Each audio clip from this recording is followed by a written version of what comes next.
Nababahala si Senator Raffy Tulfo sa napaulat ng mga insidente ng pandurukot, panghihipo at iba pang krimen sa loob mismo ng MRT at LRT trains.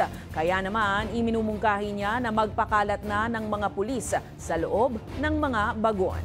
May balitang A to Z si Kim Salinas. Sa datos ng Philippine National Police, ipinapakita na kapagtala ang ahensya ng humigit sa 80 kaso ng krimen sa loob ng mga tren sa Metro Manila mula 2023 hanggang ngayong ikatlong quarter ng taon. 44 dito ay mga insidente ng pagnanakaw o pandurukot, 8 ang sexually related tulad ng panghihipo, 6 ang peking bomb threats at 7 ang naitalang nagdala ng illegal na armas.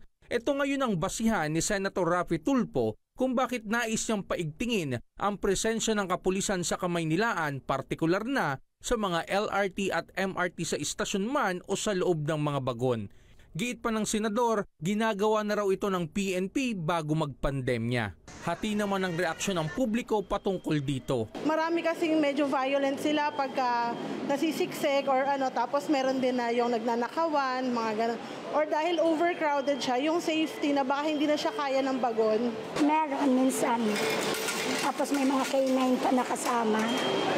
So, siguro mas secured. Actually, mas okay naman po yun. If ever, mas secured yung mga tao na sasakay po doon. And kung meron namang gagawa ng di maganda, matatakot na po sila.